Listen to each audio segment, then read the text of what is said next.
is Sayed Naqhavi, and I was asked to do a series on technology because it's playing an important role in our lives. So for this segment, I have chosen to talk about the whole field of artificial intelligence. There are several things that we're going to discuss as part of this presentation. We'll briefly, in a more non-technical way, discuss what is artificial intelligence, or more popularly known as AI. Why we should know AI, the evolution of this technology, and the key technical drivers of AI. Not so much technology in depth, but what's happening, what is impacting this technology, and its place in the key transformative economic phenomena, and some brief statistics on artificial intelligence to indicate to us how important it is, what kind of an economic impact it is having, and it will have in the future. And I think more importantly, how is it impacting our lives? How is it being used in our day-to-day lives as we function in our livelihoods? And also a little bit on what some of the countries are doing in terms of artificial intelligence, the whole concept of a digital divide. And I think from a religious perspective, we need to understand the ethics, because if it's having a transformative impact and it's impacting our lives, then from a jurisprudence perspective, Islamic jurisprudence perspective, we should understand the ethics of how this impacts us. And then at the end, we will conclude. So it's a lot of information, but I want to try to clarify it and to some extent simplify it. And in a few issues, we may go a little bit into depth, but try to keep it at a simple level. The first question is, what is artificial intelligence? What are you talking about? Artificial intelligence is the theory and development of computer systems, computer technology, able to perform tasks that normally require human intelligence. What are we talking about? Such as visual perception, speech recognition, decision making, and translation, even translation between languages. It really is intelligence displayed by machines as opposed to intelligence displayed by humans and animals. So it's machine intelligence.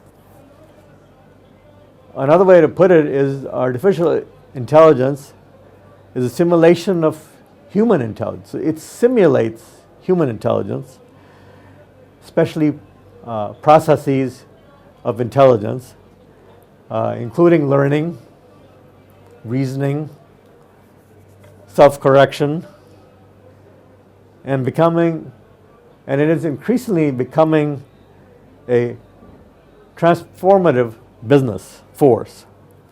Gartner, which is an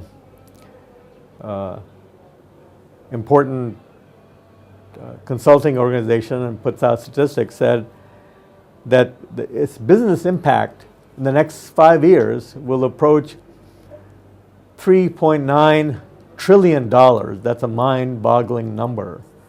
Even if we're off, it will have a tremendous impact on our economies, on our countries, on our world. So we need to understand it. We need to understand what are the drivers. If you look at the history of artificial intelligence, the term AI, artificial intelligence, was coined in 1956. So the term has been around for a long time, but it is becoming increasingly popular because what's driving artificial intelligence is data, number one, and also, number two, computing power and storage. I remember a long time ago when I was in college doing my bachelor's and master's, we used to have these huge computers, the size of a huge truck or bigger than this room. And they required raised floors and special air conditioning.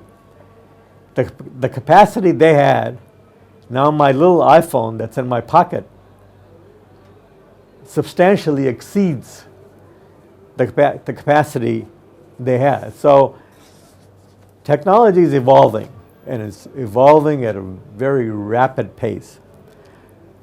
But then the question becomes, why artificial intelligence? Why should we look at it? Why should we study it? From an Islamic perspective, as a Muslim, I'm taught to seek knowledge, to seek education. We were always told, you must seek knowledge, you must seek education. And artificial intelligence is the new frontier of knowledge. So in addition to learning Islamic jurisprudence, we should also understand some of the key technologies that are impacting our lives. Their impact, artificial intelligence is even now and will continue to impact our lives in myriad ways. For example, driverless cars, robotics, healthcare, security. Our livelihoods are going to transform. And I think that finally leads from an Islamic Muslim perspective,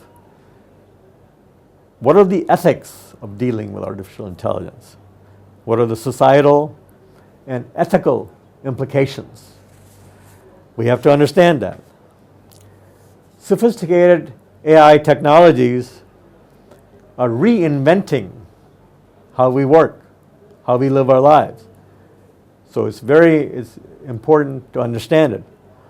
Powerful software that can read and react to mountains of data can save time, increase efficiencies. But what are the other implications of artificial intelligence? And we need to understand that. Today, even though we see a lot of transformation in our lives, we have only seen the proverbial tip of the iceberg. This huge iceberg, we're only seeing the tip at the top. AI is in its infancy. It's a baby. But as the technology matures, and it's maturing rapidly, as its adoption rate increases, no one knows the exact future, but the impact is going to explode. And it's going to have a huge impact on the marketplace.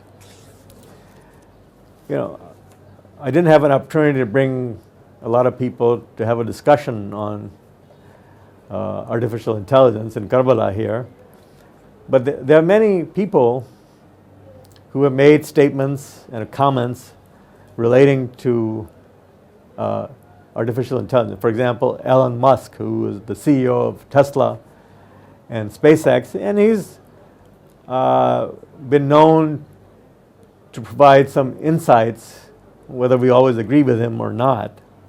He gave the following quote when he was talking about AI. He said, what we really are finding or heading towards is digital superintelligence that exceeds human intelligence in maybe 5 years. It's a relatively short time. He says, I think digital superintelligence will happen in our lifetime. The problem with superintelligence, according to him, is that once it becomes smarter than humans,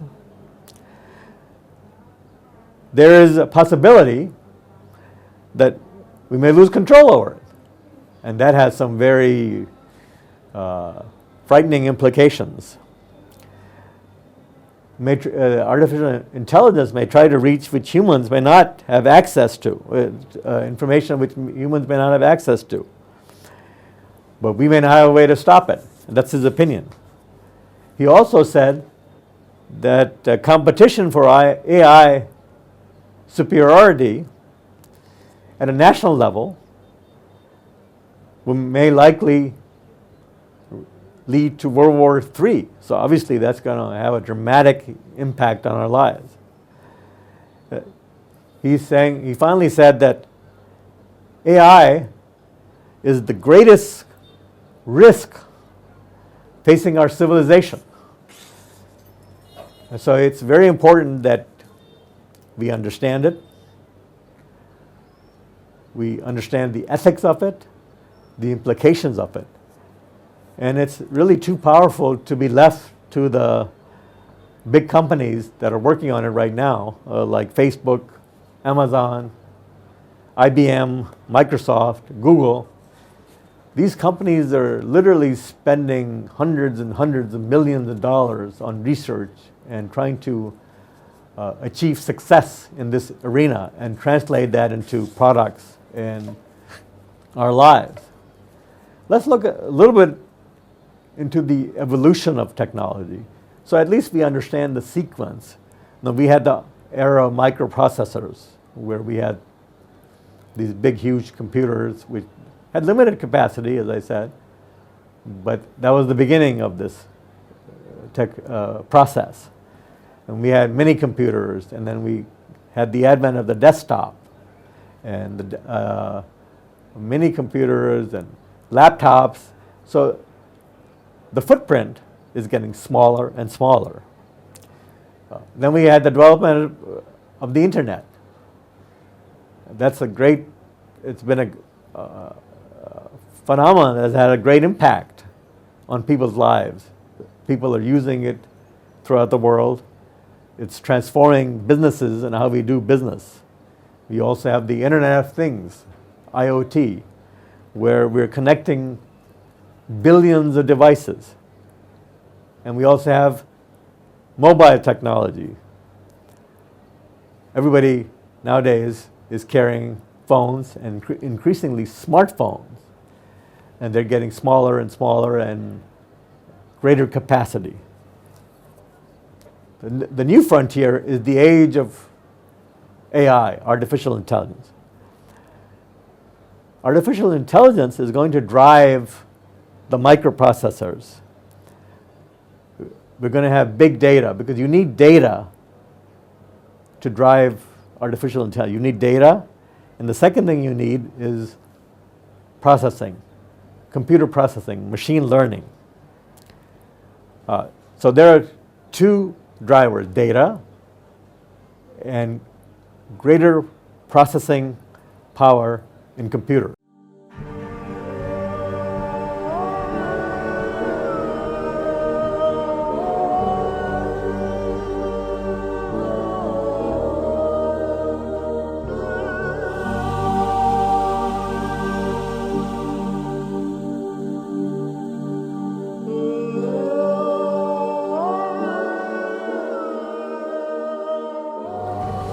We were talking about some of the drivers of artificial intelligence, and part of it is computer processing, computing power. And a key technology area will drive this is quantum computing. And I don't really want to get into the technology so much, but we must understand some of the implications of this research that's occurring. The heat is on the various research teams that are feverishly working to make advances in quantum computing, to create knowledge, to turn into technology, and build products which will literally transform our lives. And it'll have an impact on people's livelihoods. It'll have an economic impact, social impact, moral impact, macroeconomic impact in countries and people. And there's a phenomenon that's occurring today that some people refer to the digital divide, There are countries such as the US and China, Germany, other countries, France, that a lot of research is occurring, such as quantum computing. Tremendous amount of money is being spent on research and development to create products and technologies that transform economies and people. And there are other countries that this is not occurring. Unfortunately, a lot of the Muslim countries, we don't have this focus and emphasis on technology and research. And that's creating a divide, and that is being further exacerbated. The difference is getting greater and greater. We can have knowledge, we can have technology, and use it in an Islamic way. So it's possible to do both. What quantum computing allows us to do is to solve problems that impact our lives. And we used to have, and we have now, these supercomputers, these massive computers that have tremendous computing power. Now, today, they're known as supercomputers because they can process massive amounts of data. But if we have quantum computing and we get the breakthroughs they're working on, what supercomputers could do in a lifetime, the processing will occur in a matter of hours and days as opposed to a lifetime. So you can see what kind of impact this research is going to have. That is why I just want to briefly discuss it. They're working on this technology to create a relevant computer that is solving real problems. And this should occur, predictions are, within 5 years, in a relatively near future. And these quantum computers will be able to address the issues of climate change, create new supercomputing materials, and supercharge machine learning, which drives artificial intelligence. There are several research teams that are working to create this technology, to improve this technology. IBM has partnered with premier research institution in the United States, MIT, in their Cambridge research lab, and they've invested hundreds of millions of dollars to work on this. In Copenhagen, in Denmark, Microsoft, an American company, is partnering with the Niels Bohr Institute to get a breakthrough in quantum computing and transform computing. They have their own methodologies, technologies they're trying, experimenting with, and I don't really want to get into too technical a discussion on that. Microsoft is working with them. There are other companies and countries and research labs that are working on this technology. It's a process of what's called creating a qubit. So they want to create this qubit, which will be the building block that will the foundation of this quantum computer. We can get into a discussion, a technical discussion, but that's probably for another place. But the key point is that this is the power to solve problems that are beyond conventional computing and substantially beyond. Where a supercomputer will take a lifetime to solve something, this will do it in hours and days by building these qubits. Google is working on these things. IBM is working, and there are startups. There's a startup in California, Rigetti, that's taking another route, that's working with subatomic particles to build this, to scale it up to a quantum computer. There are other scientists looking at it. University College in London is using the old-fashioned silicon to build qubits. We don't know who's going to make the breakthrough, but they are working on it diligently, spending hundreds of millions of dollars. Some of the biggest companies, research institutions are working on it. And this is going to be a big year to make some breakthroughs. There's likelihood that Google or IBM or some of these labs will make a breakthrough and demonstrate quantum supremacy. And that's going to accrue advantages to them. And there's many problems that are going to be solved using quantum computing. I want to get into a little bit of a discussion on the evolution of transformative phenomena. So we have artificial intelligence, but if you look at history, and I'm not going to get into an in-depth discussion on history, you had the agricultural revolution, you had the industrial revolution, and we're looking at multiple phases of the industrial revolution. We're looking at automation, and as we have more and more automation, we have winners and we have losers. 90% of the people in the automation area require digital skills. There are infinite possibilities with this technology moving forward. Automation and digitization in the fourth industrial revolution or the fifth industrial revolution will increase productivity. It will create, in some cases, economic inequality, which is what we discussed in terms of the digital divide. And in terms of even within economies, the people who will adapt to this and the people who will get left behind. So it's going to have a societal impact. It's going to impact our values. It's going to impact social rights. Jobs will be digitized. So artificial intelligence is going to be very empowering. More power at your fingertips than we could ever think of. It's gone beyond generations. If you look at it in terms of the money being spent on it,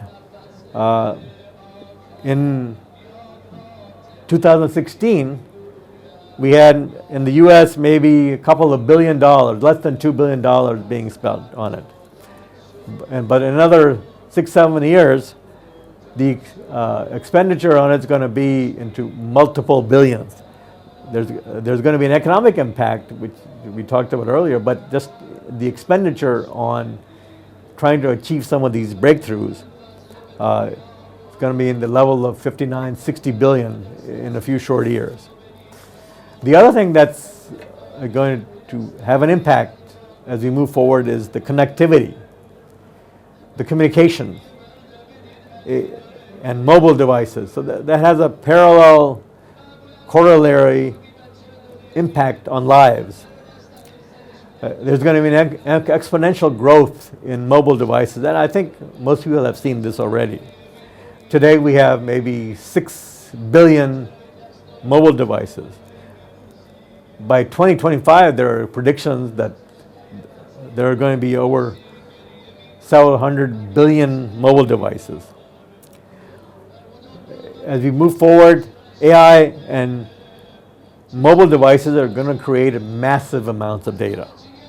By 2020, the statistics are there will be 1.7 megabytes of data per person every second of the day. That is huge. And as we have talked about before, the two drivers of AI are data and computing power.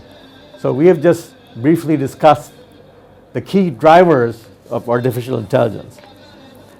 Artificial intelligence is going to account for a lot of growth, not just in technology, but in all industry, in all phases of our lives. There's a tremendous amount of investment that's occurring. In the last even 5 or 6 years, in the US, multiple billions have been spent on AI. China has spent multiple billions of dollars. The UK has spent hundreds of millions. Vladimir Putin, who's the president of Russia, has said that the people who achieve dominance in artificial intelligence are going to dominate the world. So some of the people in power are aware of this. They're cognizant of the impact this is having. For example, China has committed to becoming the world leader in artificial intelligence by the year 2030. And they aim to grow the entire artificial intelligence ecosystem, from startups to private companies to research and development, academic capabilities, and they want to spend upwards of $150 billion on this. They, even today, in high schools, they have started teaching artificial intelligence.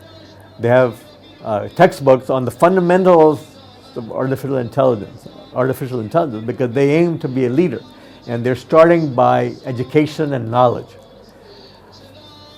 I don't know how many Muslim countries are trying to follow in that footstep. As this transformation occurs, the people who don't do it will be left behind. For example, Germany has a strategy for smart manufacturing.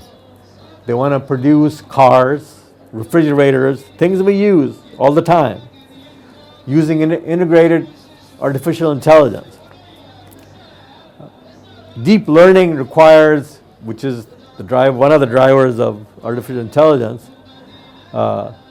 large data sets and a lot of processing power, as you have said. And quantum computing will give us the cheap processing power and accelerate the growth of AI. I want to go into another segment where I think that people can relate more to what we're talking about. As you know, how artificial is impacting us today, and as we have these breakthroughs in technologies, is going to further impact our lives in the future. You know, for example, self-driving cars. The technology is there today. It's being worked on. Some of the kinks are being worked out. Artificial intelligence is being used in traffic management to create smart cities, smart houses, being used in the retail sector, in e-commerce, for example, deliver everything that you need. Amazon, which has become, has a value of hundreds of billions of dollars. Jeff Bezos, who started Amazon, and it wasn't that long ago that he did. He has a net worth approaching $100 billion. Drones are going to be used for delivery. Heat and ventilation systems will be used. Security, 3D printing. You'll have products faster time to market. It'll be used in human resources, in healthcare. So there are many, many applications of it.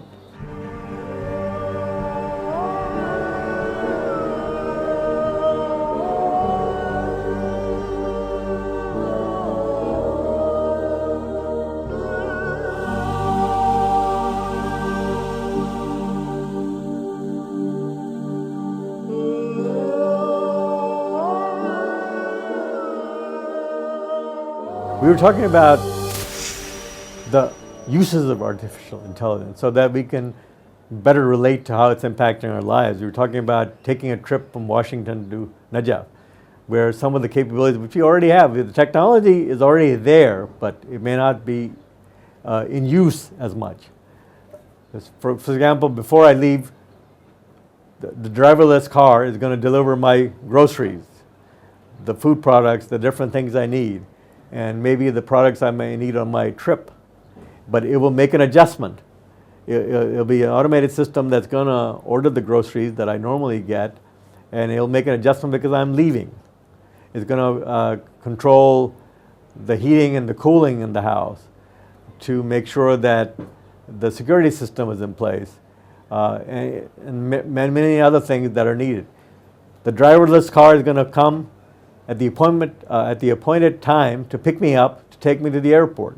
There'll be a scan, a retinal scan, to confirm my identity, to give me my boarding card and everything else. And even the plane is going to be mostly run by computers, which happens today. And when I land in Najaf,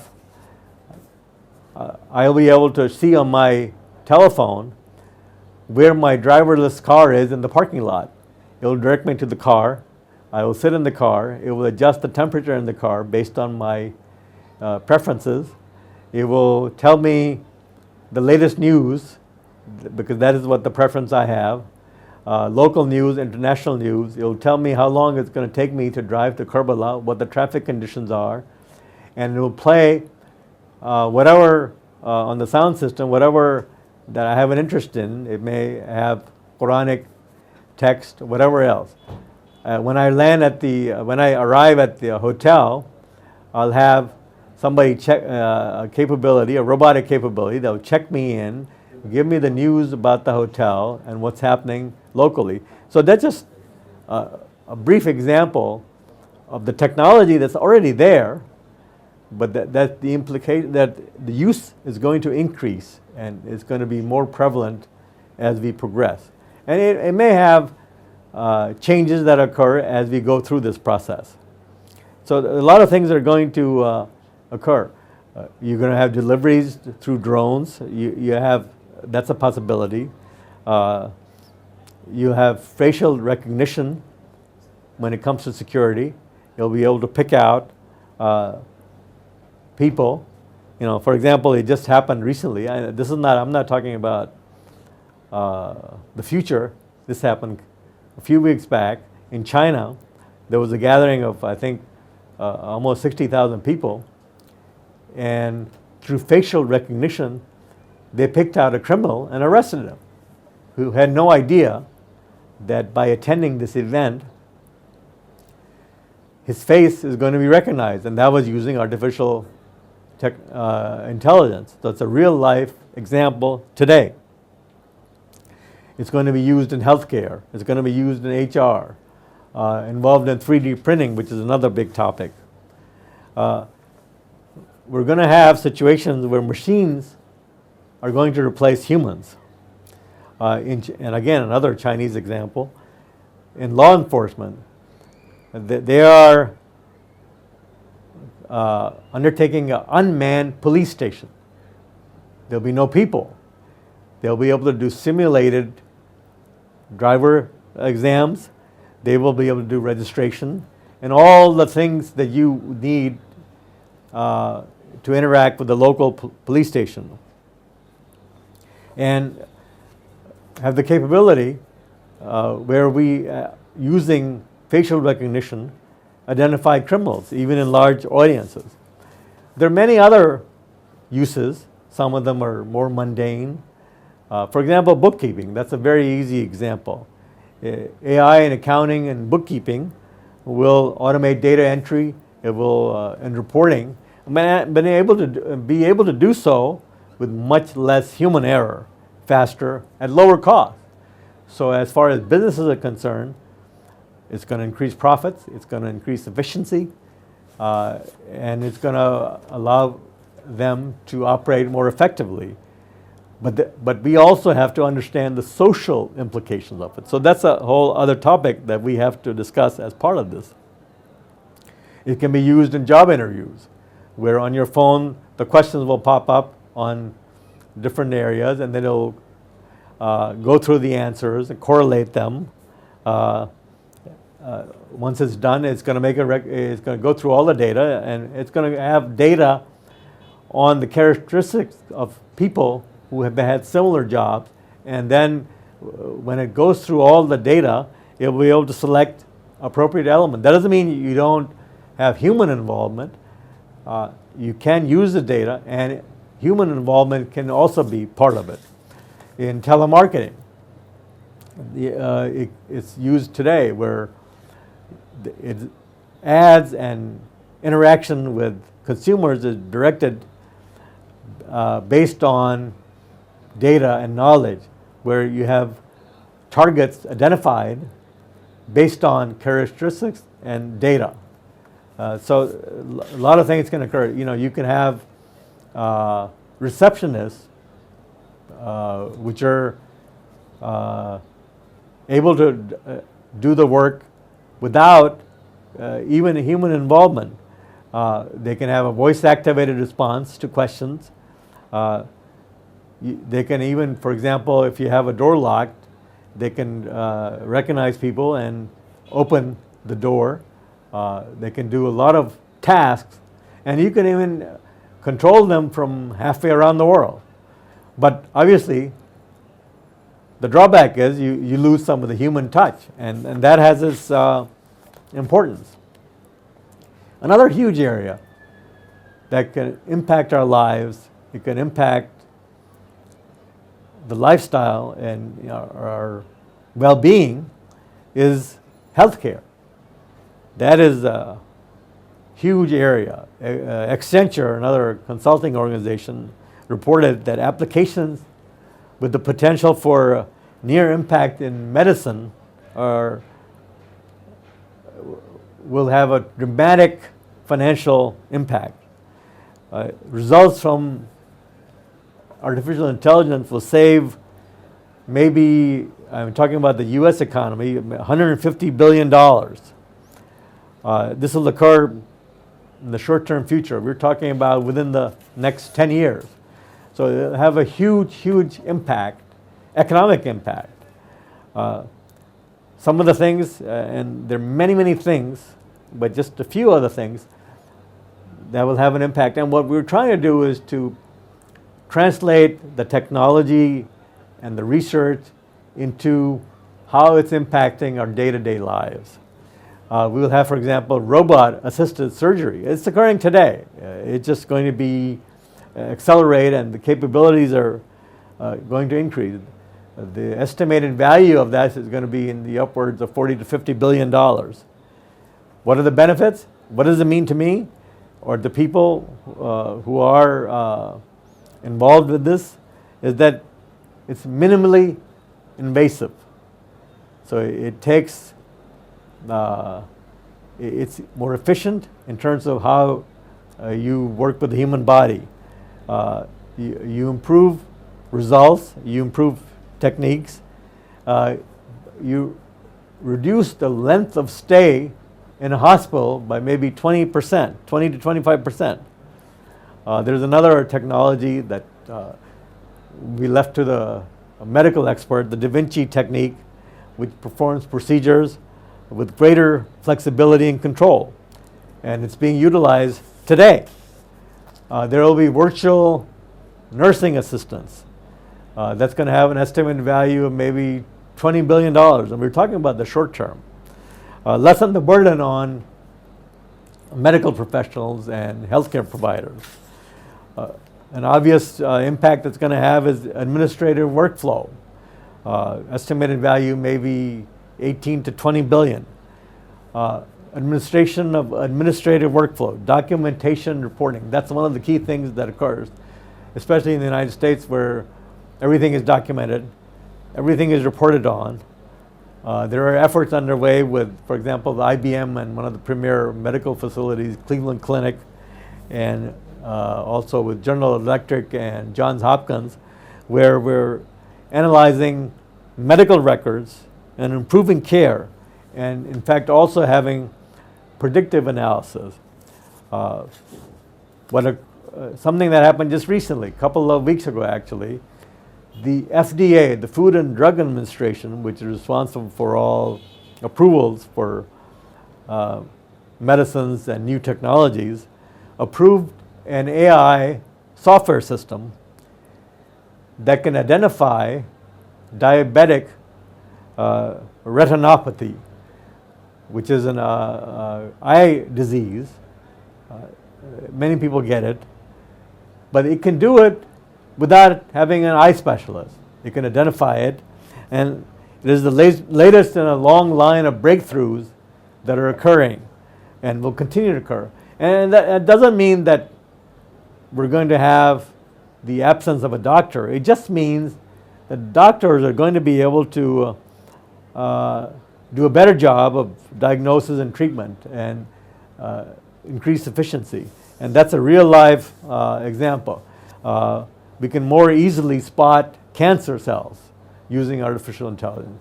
In China, they had a experiment where an artificial intelligence system was given fed all the textbooks that a Chinese medical student goes through in the 4 years of medical school, or the length of time, I'm not sure what exact length of time, but their entire medical college curriculum. And then they were given thousands of case studies where the diagnosis and the treatment, and that artificial intelligence capability took the licensing exam to be a doctor and passed it. That doesn't mean that that's going to become a doctor, but it just shows some of the capabilities that can occur. And healthcare is a great example that artificial intelligence can be utilized to have a dramatic impact on our lives. It's being used in the military. MIT and the RAND Corporation have been doing studies on that, on the military adoption of AI and what kind of impact it could have on the military and security and being able to deal with deal with your target enemy, to have better ways to analyze information on the enemy, to have intelligence on the enemy, to make sense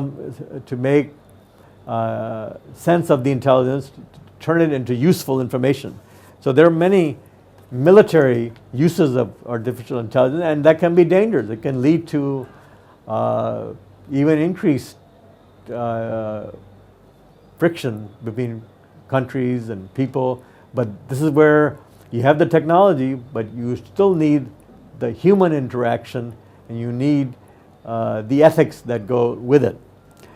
Robotics is a huge area for artificial intelligence. There are going to be customer service robots.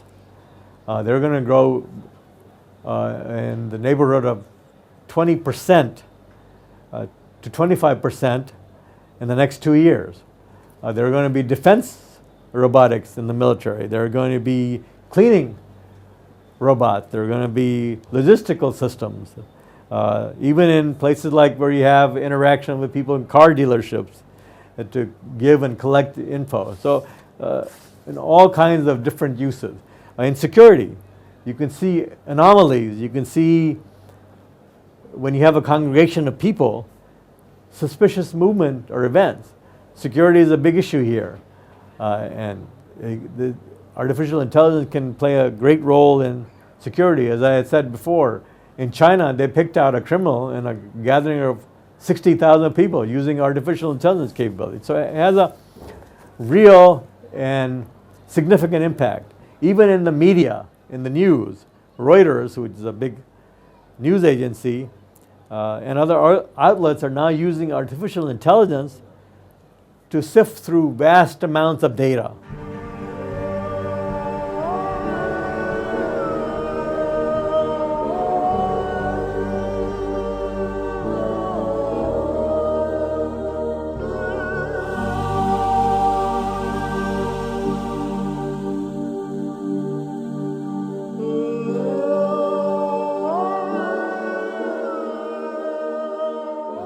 We were discussing the uses of artificial intelligence in different areas. We discussed many different areas: security, we discussed robotics, we discussed military, we discussed many different areas, healthcare. Also another area that is relevant here, because we're working with the media, is media and the news. Reuters, which is a big news agency, and other news outlets are using artificial intelligence to sift through vast amounts of data, to vast amount of data sets to create more accurate and informative pieces for audiences, to create information and news items that are more informative and more accurate. And the other thing they're doing is spotting trends and writing and airing stories to audiences that they are more likely to appreciate based on the data they gather. So So there are many, many different uses of artificial intelligence. What I've tried to do is try to get it to the point where people can relate to how it's being currently used. But as we move forward, there are going to be dramatic breakthroughs and changes. So there will be a lot of things that will happen that we're not even seeing today. Just as we've seen dramatic changes in our lives in the last 10 years. So the process of change is going to accelerate. And there are many other technologies that are impacting our lives. That's another show that maybe you can do later on. It's on space and satellite technology. Now there are more and more companies, private companies, they're sending up rockets at a much less cost that are going up in space, and they're taking satellites. So these companies contract out with the satellite makers and the satellite people who own the satellites to take their satellites up into space. And the satellite owners, in turn, sell time and capabilities to people. And there's been a dramatic decrease in the cost. So the usage is going to increase. How does that impact us? How does it impact people? What it does is allow you to have internet everywhere, Wi-Fi everywhere. For example, we have Arba'in, where maybe 20 plus million people are here, and just about everybody has a cell phone. So we have a problem in connectivity. We can't get through on these cell phones. But when we have a satellite, that's going to improve reception, and everybody will be able to use their cell phone. And the cost of doing that is much cheaper. So inshallah, we can do that. So facilitate communication during Arba'in. So that's another segment that we can do later on space and satellites. Now I want to just briefly talk about what some of the countries are doing and what the efforts they're putting forth to try to get the leadership in this area. China is one of them. As we've said before, China is making a heavy investment in AI. They're trying to improve productivity and profitability. They're going to be spending, as I said before, up to $150 billion in the next several years. The Chinese people and the government are embracing this new technology. They have a vision to take leadership. Of course, the U.S. has its own efforts, and they may not be able to surpass the U.S., but they're making the effort. The other thing that's impacting how we're living our lives is mobile technology. India, for example, had only 10 million users in the year 2000 for mobile technology smartphones. Today, they have 460 million. So they made dramatic strides. They have cheap phones, cheap data, 4GL. Reliance Industries, one of the companies there, is investing $20 billion into this technology. In Asia, there is an addiction to smartphones. Every country in Asia has spent more and more dollars on smartphones. China leads the pack. 70% of people in Asia have used a smartphone to make a purchase. 90% in China, 76% in Indonesia, but only 50% in Europe. So China is making an effort, and Asian countries to lead in terms of utilization of mobile technology. European countries are putting a lot of emphasis on artificial intelligence and some of the new capabilities. Google has, for example, announced that they're going to open a major new research facility that's going to focus on healthcare and environment in France and Paris. Facebook is also doubling the size of its lab in Paris. So they're making a lot of investments to get major breakthroughs in artificial intelligence. The United Kingdom, they just recently, several weeks ago, published a report that the Artificial Intelligence Committee of the House of Lords put forth, and which stated that UK has the potential to lead in the area of artificial intelligence. And so an effort should be made to support businesses and the ecosystem for artificial intelligence in the UK. Of course, in the UK, the investment is much less, and the investment that's occurring in some of the other countries is much greater. So they have a big challenge ahead of them, but they are at least focusing on the issue. They want people to be educated to work alongside artificial intelligence, so in the jobs of the future. Because as jobs get transformed, they want people to make greater use of this capability so they can be more productive in their workforce.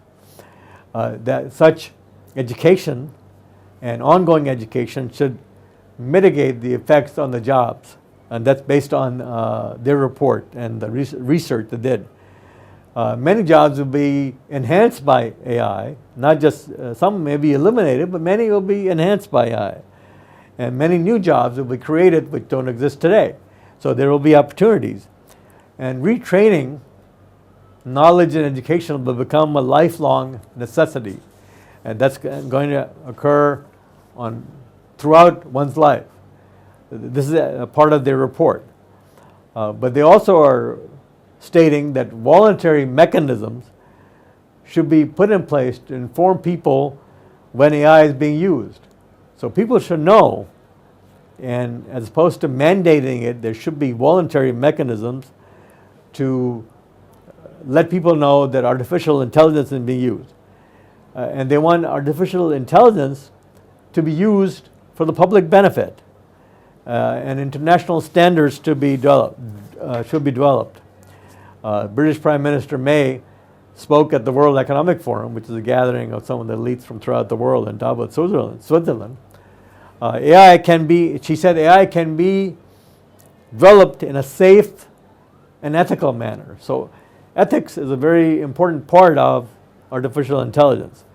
She wants an advisory body to coordinate this effort amongst many different countries that are working on artificial intelligence. The collaboration between man and intelligent machines will affect every industry in profound ways. So there will be a dramatic impact on people. So that brings us to another very, very important topic. And from an Islamic jurisprudence perspective, from our religion's perspective, we have to look at the ethics of what's happening with artificial intelligence, how decisions are being made, how people's lives are being impacted. And there's been never been more debate on this than now. There's an increasing debate, and we have to get involved. We have to participate in that debate, because artificial intelligence is going to change a lot of things. As we discussed, we'll have driverless vehicles, we're going to have military drones, we're going to have many other applications in healthcare, in government, in security. So ethics is going to be a key element. What is the decision-making criteria? If intelligent machines are making decisions, what are the criteria that is being used to make decisions? There should be greater transparency. Privacy issues are there. They have to be looked at. Impact on our lives, impact on our livelihood. Our religious scholars and ulama have to get involved in this debate, have to understand the issues and get involved in the debate. An ethical approach ensures that the public trusts this technology and benefits, and it also prepares them to challenge any misuse. We have to be careful that this doesn't get out of control, and should be aware when it's being utilized, and we should understand some of the underlying technology that goes with it. So ethics impacts our lives, and it should be part of this. We have, in this discussion, we have discussed many different things. We've discussed what artificial intelligence is, the economic impact, some of the technical driving forces, some of the historical evolution, both in technology and transformative phenomena in history. But in the end, I think one of the key things we have to look at is, one, how is it going to impact our lives? How is it going to transform our lives? How is it going to transform our livelihoods? We have to look at the ethics of it, and we have to look at the digital divide.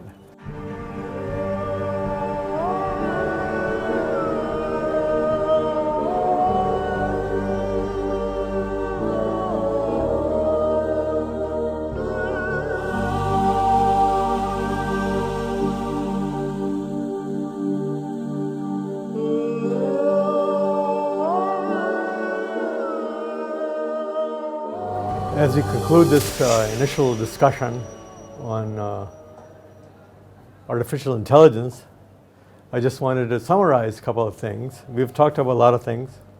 We've talked about what is AI, artificial intelligence, why we should know it, the evolution of the technology and the key drivers of the technology, some of the technology behind it, such as quantum computing, and the need for data and processing power, and the whole issue of data with adaptive pattern recognition and processing power driving AI. But I think in order to have us relate to it, we discussed how it impacts our lives in healthcare and various other ways, and how it's used for making decisions. It impacts our livelihood. But I think one of the keys to this is the ethics of utilizing artificial intelligence. There are many issues, and in terms of the ethics of it, which need greater discussion, greater investigation, and as part of Islamic jurisprudence, we should look at the ethics of artificial intelligence and how it impacts our lives and what it does. And then I think in a broader sense, there is a digital divide with countries that are progressing in this arena and other countries that are not. We need to produce some of the key technologists in countries like Iraq, Pakistan, Iran, Lebanon. We need people who have a great impact on the technologies. People like Bill Gates and many other people that who in turn will use their financial resources for charity. But we need to focus on this, we need to understand it, and we need to understand the ethics of it. Thank you very much for listening to me, and I appreciate your effort. Assalamu alaikum.